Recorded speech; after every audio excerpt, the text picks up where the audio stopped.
ప్రియ శ్రోతలారా, 2 రాజులు 25 అధ్యాయానికి మనం వచ్చాము. ఈ అధ్యాయంలో యూదా రాజ్యము యావత్తు బబులోనుకు చెరగొనిపోబడింది.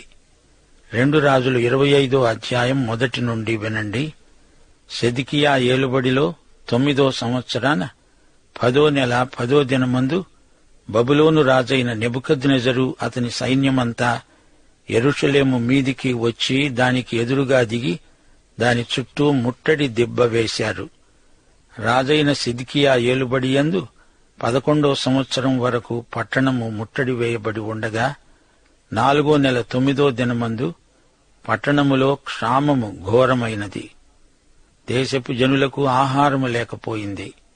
కల్దీయులు పట్టణ ప్రాకారమును పడగొట్టగా సైనికులు రాత్రియందు రాజు తోట దగ్గర 2 గోడల మధ్య ఉన్న ద్వారపు మార్గమున పారిపోయారు. యెరూషలేము ఎంత దీనస్థితిలో ఉన్నదో విలాపవాక్యములో మనము తేటగా చూడగలం. కల్దీయులు పట్టణము చుట్టూ ఉండగా రాజు మైదానమునకు పోయే మార్గమున వెళ్లిపోయాడు. కల్దీయుల సైన్యము రాజును తరిమి అతని సైన్యము అతనికి దూరముగా చెదరిపోయినందున యెరికో మైదానమందు అతన్ని పట్టుకున్నారు. వారు రాజును పట్టుకుని రిబ్లా పట్టణమందున్న బబులోను రాజు వద్దకు తీసుకుని పోయినప్పుడు రాజు అతనికి శిక్ష విధించాడు. యిర్మీయా ప్రవక్త ఇదంతా ముందుగానే ప్రవచించాడు. వాస్తవాన్ని బయలుపరిచినందుకు యిర్మీయాపై రాజు నేరం మోపాడు. ఇప్పుడేమి జరిగింది? సిద్కియా చూస్తూ ఉండగా వారు అతని కుమారులను చంపించి సిద్కియా కన్నులు ఊడదీయించి ఇత్తడి సంకెళ్లతో అతణ్ణి బంధించి బబులోను పట్టణానికి తీసుకొని పోయారు. సిద్కియా కథ విషాదాంతం. అబద్ధ ప్రవక్తలు అతణ్ణి పెడతో పట్టించారు. సిద్కియా ఇప్పుడు కళ్ళు లేని కపోతి. ఇప్పుడు అతడు బబులోను దేశంలో యుద్ధ ఖైదీ. 9వ వచనం. నెబూజరదాను అనేవాడు బబులోను రాజు సేవకుడు, రాజదేహ సంరక్షకులకు అధిపతి. ఇతడు వచ్చి యెహోవా మందిరమును, రాజనగరును, యెరూషలేమునందున్న ఇండ్లన్నిటినీ, గొప్పవారి ఇండ్లన్నిటినీ అగ్నిచేత కాల్పించాడు. ఇది జరిగిన తరువాత 70 ఏండ్లకు నెహెమ్యా వచ్చి చూస్తే శిథిలాలు కనిపించాయి. అయితే నెహెమ్యా నిరుత్సాహపడలేదు. గుమ్మాలు మరమ్మతు చేయించాడు. సిద్కియాకు అబద్ధ ప్రవక్తలు నిజం చెప్పలేదు. అందుకే పరిస్థితి ఇలా పరిణమించింది. ఈ రోజున కూడా అబద్ధ ప్రవక్తలున్నారు. తప్పుడు సిద్ధాంతాలతో మనుష్యులను కొంటున్నారు. మనము దేవుని పక్షాన ఉంటేనే గాని దేవుడు మన పక్షాన ఉన్నాడని ఎలా చెప్పగలం? రాజదేహ సంరక్షకుల అధిపతి వద్దనున్న కల్దీయుల సైనికులందరూ యెరూషలేము చుట్టూ ఉన్న ప్రాకారాలను పడగొట్టారు. పట్టణమందు మిగిలి ఉండిన వారిని, బబులోను రాజు పక్షము చేరిన వారిని, సామాన్య జనులలో శేషించిన వారిని నెబూజరదాను చెరగొనిపోయాడు. గాని వ్యవసాయదారులు, ద్రాక్ష తోటవారు ఉండాలని దేశపు బీదజనములో కొందరిని ఉండనిచ్చాడు. మేధావులను, పనివారిని తీసుకుపోయాడు. వ్యవసాయదారులను ఉండనిచ్చాడు. ఎందుకనగా ప్రజలకు ఆహారం కావాలి, ధాన్యం ఉత్పత్తి చేసేవారుండాలి. యెహోవా మందిరమందున్న ఇత్తడి స్తంభాలను, మట్లను, యెహోవా మందిరమందున్న ఇత్తడి సముద్రమును కల్దీయులు తునకలుగా కొట్టి ఆ ఇత్తడిని బబులోను పట్టణానికి ఎత్తుకొని పోయారు. సేవ కొరకై ఉంచబడిన పాత్రలను, చేటలను, ముండ్లను, ధూపార్తులను వారు తీసుకొని వెళ్లారు.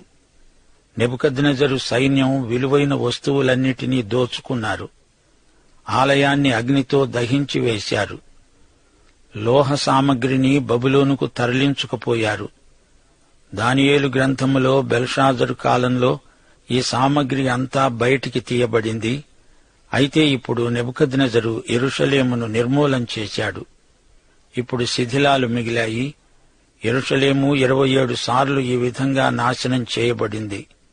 మరల పునర్నిర్మించబడుతూ వచ్చింది. యేసు నడిచిన స్థలాలు ఇప్పుడు కనబడవు, మరుగున పడిపోయాయి. అప్పటి నేలపై చెత్తా చెదారం చేరిపోయింది. అప్పటి పట్టణం 50 అడుగుల కిందికి చూస్తేనే గాని కనపడదు. అప్పటి నగరు శిథిలాలు మాత్రమే ఇప్పుడు మనం చూడగలం. అగ్నిపాత్రలు, గిన్నెలు, వెండి బంగారు వస్తువులు అన్నీ శత్రువులు కొల్లగొట్టుకుపోయారు. ఎన్నెన్నో ఇత్తడి వస్తువులను, శెరాయా, జఫన్యా అనే యాజకులను చెరపట్టుకుపోయారు. లేఖకుణ్ణి నిర్బంధంలోకి తీసుకున్నారు. సామాన్య జనులలో 60 మందిని పట్టుకున్నారు. వీరినందరినీ బబులోను రాజు రిబ్లా పట్టణమందు తీసుకొని పోయి వారిని అక్కడే చంపించాడు. యూదాదేశమందు నిలిచిపోయిన వారి మీద గెదల్యాను అధిపతిగా నియమించాడు. ఈ సంగతి విని మిస్పా పట్టణములో ఉన్న గెదల్యా వద్దకు ఇష్మాయేలు, యోహనాను, శెరాయా, యజన్యా మొదలైన వారు కూడి వచ్చారు.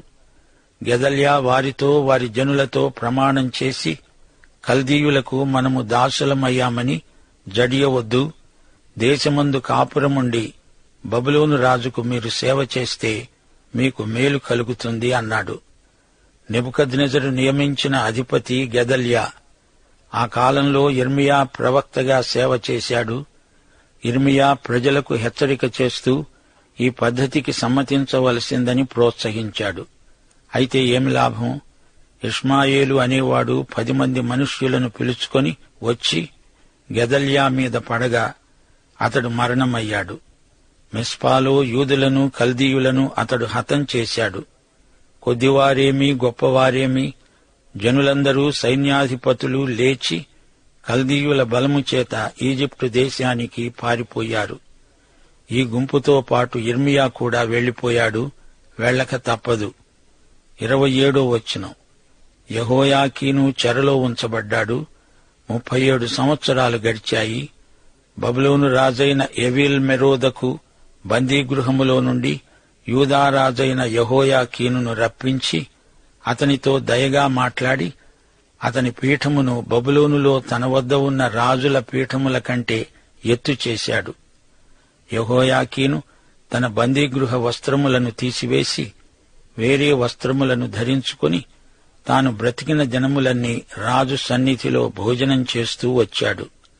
అతని భత్యము ఏనాటికి ఆనాడు రాజు చేత నిర్ణయించబడినదై అతడు బ్రతికినన్నాళ్లు ఆ చొప్పున అతనికి ఇయ్యబడుతూ ఉన్నది. ఇప్పుడు బబులోనుకు కొత్త రాజు వచ్చాడు. ఎవీల్ మెరోదకు అతని పేరు. అతని క్రింద అనేక మంది రాజులు యుద్ధ ఖైదీలుగా ఉన్నారు. వారందరి మధ్య యెహోయాకీనుకు గొప్ప గౌరవం లభించింది. రాజుల 2 గ్రంథాలు ముగిశాయి. యెహోయాకీను రాజలాంఛనాలతో బ్రతికాడు. ఈ గ్రంథం ముగింపులో మీకు కొన్ని సత్యాలు చెప్పాలి. ఆరంభంలో ఒకే ఒక జాతి, ఆ తరువాత 2 రాజ్యాలు, ముగింపులో ఒకే రాజ్యం. మొత్తం పరిపాలించిన వారు 39 మంది, 38 మంది పురుషులు, 1 స్త్రీ. ఉత్తరాన ఇశ్రాయేలు, దక్షిణాన యూదా. ఇశ్రాయేలు, యూదా రాజ్యాలు 120 సంవత్సరాలు కలిసి ఉన్నాయి. 200 సంవత్సరాల పాటు విడిపోయాయి. అప్పుడు ఇశ్రాయేలు అంతరించింది. యూదా రాజ్యం ఇంకా 135 సంవత్సరాలు అధికారంలో ఉంది. ఆ తరువాత 20వ శతాబ్దం వరకు స్వతంత్ర యూదా జాతి అంటూ లేదు. రాజ్యం ఉన్నప్పుడు రాజు, ప్రవక్త ప్రధాన పాత్ర వహిస్తారు. సౌలు, దావీదు, సొలొమోను ఈ 3 రాజులు ఒక్కొక్కరు 40 సంవత్సరాలు పరిపాలించారు. 120 సంవత్సరాల పాటు ఇశ్రాయేలు అంతా ఒకే జాతి.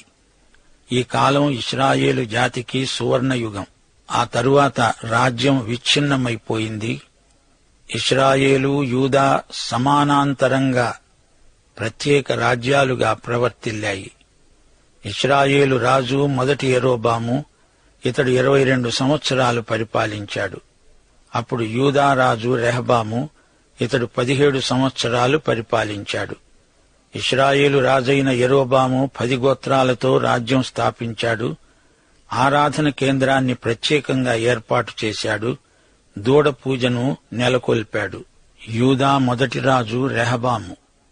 ఇతడు మొదట్లో బాగానే ఉన్నాడు. రాను రాను విగ్రహారాధనలో పడిపోయాడు. ఈజిప్టు సైన్యాలు యూదా రాజ్యాన్ని తొందర చేశాయి. ఆ తరువాత అబీయా 3 సంవత్సరాలు పరిపాలించాడు.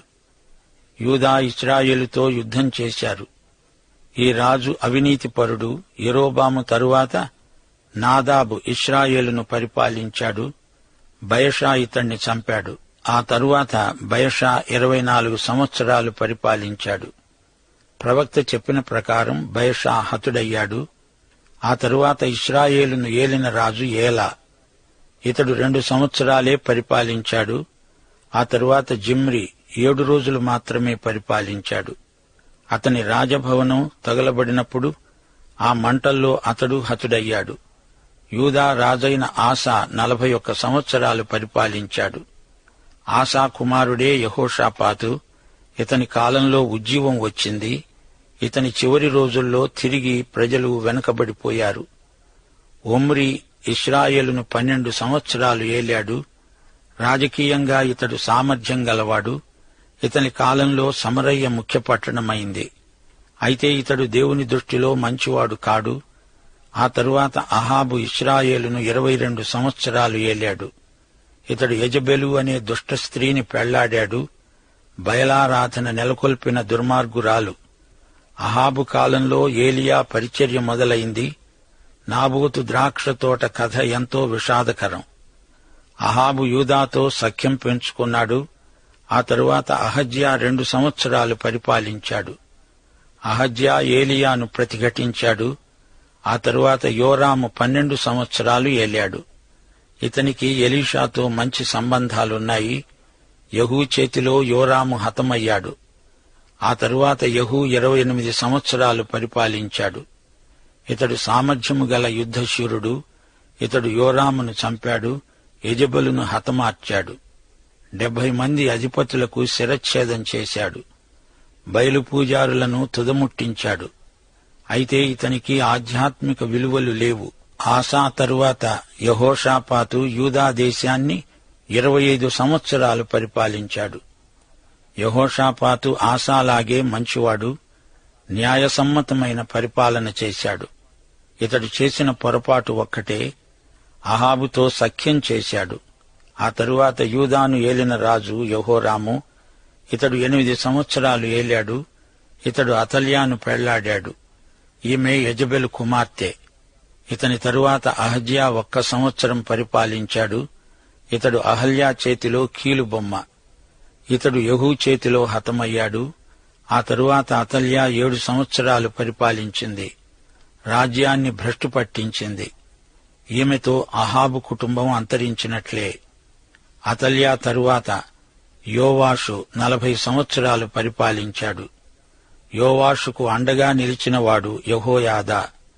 యోవాషు తన సేవకుల చేతిలో హతమయ్యాడు.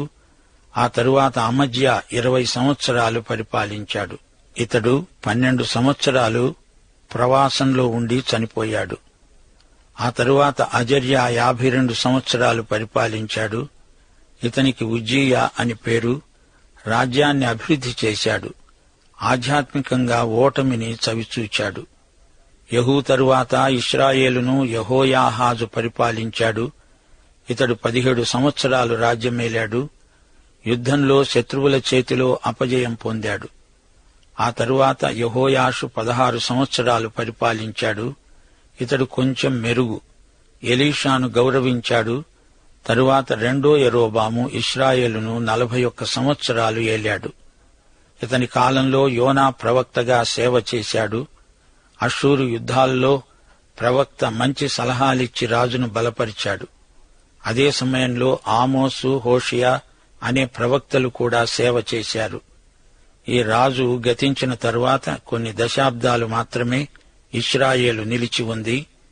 జకర్యా, షల్లూము అనే రాజులు సింహాసనమెక్కారు. 7 నెలలే వీరు పరిపాలించారు. మెనహేము 10 సంవత్సరాలు, పెకహ్యా 2 సంవత్సరాలు, పెకా 20 సంవత్సరాలు రాజ్యమేలారు. హోషియా 9 సంవత్సరాలు, హిజ్కియా 29 సంవత్సరాలు ఏలారు. ఈ రాజును గురించిన వివరాలు ఎన్నో దినవృత్తాంతముల గ్రంథంలో చెప్పబడ్డాయి. ఇతడు యూదా రాజ్యాన్ని సమర్థవంతంగా ఏలాడు. తరువాత మనష్షే వచ్చాడు. ఇతడు 55 సంవత్సరాలు పరిపాలించాడు. ఇతడు చాలా చెడ్డరాజు. ఆ తరువాత ఆమోను 2 సంవత్సరాలు, హోషేయ 31 సంవత్సరం, యెహోయాహాజు 3 నెలలు, యెహోయాకీము 11 సంవత్సరాలు, తరువాత యెహోయాకీను 3 నెలలు, సిద్కియా 11 సంవత్సరాలు పరిపాలించారు. ఇతనితో ఈ గ్రంథం ముగింపునకు వచ్చింది. సోదరీ సోదరులారా, ఇశ్రాయేలులో చివరి రాజు హోషేయ. దానితో అష్షూరుకు చెరగొనిపోబడింది. అలాగే యూదాలో చివరి రాజు సిద్కియా. అప్పటికే ఈ రాజ్యం బబులోను చేత చెరగొనిపోబడింది. ఇశ్రాయేలు క్రీస్తుపూర్వం 750 సంవత్సరంలో చెరగొనిపోబడింది. యూదా క్రీస్తుపూర్వం 525లో చెరగొనిపోబడింది. యూదా ఇశ్రాయేలు రాజులందరి పరిపాలనా కాలం మొత్తం 317 సంవత్సరాలు. జరిగిన యుద్ధాలు 34. ఈ రాజుల కాలంలో దేవుని ప్రవక్తలు ఏలియా, ఎలీషా ముఖ్యులు. ఎన్నో ప్రవచనాలు పలికారు, అద్భుతాలు చేశారు. చిట్టచివరికి ఈ 2 రాజ్యాలు శత్రువుల చేత చెరగొనిపోబడ్డాయి. ఇదంతా దేవుని చిత్తంలో భాగమే అని మనము గుర్తించాలి. సొలొమోను నుండి బబులోను చెర వరకు రాజుల గ్రంథంలోని చరిత్రంతా ఈ విధంగా నడిచింది. మా శ్రోతలు ఈ గ్రంథమంతా విన్న తరువాత ఆత్మ పరీక్షకు ప్రేరణ పొందుతారని నిరీక్షిస్తున్నాము. మరో మాట, యెరూషలేము వైభవం తాత్కాలికంగా గతించింది. బబులోను రాజైన నెబుకద్నెజరు పట్టణాన్ని పాడు చేశాడు. యెరూషలేము దావీదు, సొలొమోను పాలించిన రాజధాని నగరం. అలాంటి అందమైన నగరం అగ్నికి ఆహుతైపోయింది. ఎందుకిలా జరిగింది? దేవుడెందుకు ఇలా జరగనిచ్చాడు? దీనికి కొన్ని ప్రబలమైన కారణాలున్నాయి. 1, వారు దేవుని ఆజ్ఞలను ఖాతరు చేయలేదు, అన్యులను అనుకరించి విగ్రహారాధనకు పూనుకున్నారు. 2, వారు దేవుని ప్రవక్తలను హింసించారు, వారిని అగౌరవపరిచారు, అవమానపరిచారు. ప్రవక్తలు దేవుని ప్రతినిధులు, వారి హెచ్చరికలను పెడచెవిని పెట్టారు. యిర్మీయాను వీరు ఎన్ని బాధలకు గురిచేశారో తలంచుకుంటే మనకెంతో బాధనిపిస్తుంది. యెహోయాకీము ఏమి చేశాడు? యిర్మీయా ప్రవచన గ్రంథాలను కత్తితో కోసి ముక్కలు చేశాడు, తగలబెట్టాడు. సిద్కియా యిర్మీయాను నిర్బంధంలో ఉంచాడు. ఇలాంటి హేయ కార్యాలను చేసి వీరు దేవుని శిక్షను కొని తెచ్చుకున్నారు. అయితే ప్రజల మాటేమిటి? రాజంతో ప్రజలు అంతే. దైవభీతి లేకుండా ఇష్టం వచ్చినట్లు ప్రజలు బతికారు. జాతీయ పాపాలు పెచ్చరిల్లిపోయాయి. యూదా జాతి అంతా పాపాల చేత కలుషితమైపోగా దేవుడు వీరిని శిక్షించక తప్పలేదు. అన్యదేశాలకు చెరపోయినప్పుడు వీరికి తెలివి వచ్చింది. దేవుని మాట వినకపోతే ఎలాంటి శిక్ష ప్రాప్తిస్తుందో అనుభవించి వారు తెలుసుకున్నారు. అభివృద్ధిలో ఉన్నప్పుడు దేవునికి అవిధేయులయ్యారు. అక్కరలో వారికి ఎవరు సాయం చేయగలరు? వారు పూజించిన అన్యదేవతల వల్ల ప్రయోజనమేమీ లేదని వారు గ్రహించగలిగారు. దేవుని వాక్యాన్ని వారు నిర్లక్ష్యం చేశారు. యూదారాజ్యంలో దేవుని వాక్య ప్రమాణాలు దిగజారిపోయాయి. దేవుని వాక్యమనేది ఒకటి ఉన్నదనే సంగతే మరిచిపోయారు. దేవుని వాక్యాన్ని వినని జీవితం, ఆ ప్రకారం ప్రవర్తించని జీవితం దుఃఖభాజనమైపోతుంది. దేవుని వాక్యం లేని కుటుంబంలో విషాదం అలుముకుంటుంది. దేవుని వాక్యమును నైతిక ప్రమాణముగా స్వీకరించిన జాతి లోకంలో ఉన్నత స్థితికి హెచ్చించబడుతుంది. ఇది చరిత్ర నేర్పే పాఠం. దేవుని హెచ్చరికలను పాటించని ప్రజలకు ప్రమాదాలు వాటిల్లుతాయి. దేవుడు మనకు తన దాసుల ద్వారా పంపే సందేశాలు మన మేలు కోసమే. దేవుడు మాట్లాడుతున్నాడు అంటే మనం వినటం మనకెంతో భాగ్యం. దేవుడు గద్దిస్తే ఆ ప్రకారం జీవితాన్ని సరిదిద్దుకోవాలి గాని ఎదురు తిరగకూడదు. దేవుడు తన ప్రజలు పశ్చాత్తప్తులవడానికి ఎన్నో అవకాశాలనిస్తాడు. అయినప్పటికీ ప్రజలు మారుమనస్సు పొందని ఎడల వారిని కఠినంగా శిక్షించవలసి వస్తుంది. చరిత్రలోని సంఘటనలను ఉదహరించి ప్రభువు మనతో అంటున్నాడు. లూకాసు వార్త 13వ అధ్యాయం 1 నుండి 4వ వచనం వరకు, ఈ గలిలయులు అట్టి హింసలు పొందినందున వారు గలిలయులందరికంటే పాపులని మీరనుకుంటున్నారా? కారు అని మీతో చెబుతున్నాను. మీరు మారు మనస్సు పొందని ఎడల మీరందరూ అలాగే నశిస్తారు. సిలోయములోని గోపురము పడి చచ్చిన ఆ 18 మంది యెరూషలేములో కాపురమున్న వారందరికంటే అపరాధులని తలంచుతున్నారా? కారు అని మీతో చెప్తున్నాను. మీరు మారు మనస్సు పొందని ఎడల మీరందరూ అలాగే నశిస్తారు. యూదావారు చెరపోయారు, అయ్యో వారెంత ఘోరమైన పని చేశారు అంటారా? మారు మనస్సు పొందని ఎడల నేడు మనగతి కూడా అంతే. యెరూషలేము పట్టణమే కాదు, దేవాలయము కూడా శత్రువులు పాడు చేశారు. అంతా నాశనం చేశారు. శిథిలమైపోయిన గుమ్మాలు నెహెమ్యా కాలం వరకు ఎవరూ బాగు చేయలేకపోయారు. దేవుడు మనకు పశ్చాత్తాపము, దీన మనస్సు దయచేయునుగాక. దైవాశీస్సులు. ప్రభు అయిన యేసుక్రీస్తు వారి కృప, తండ్రి అయిన దేవుని ప్రేమ, పరిశుద్ధాత్మ అన్యోన్య సహవాసము మనకందరికీ సదాకాలము తోడై ఉండునుగాక. ఆమేన్.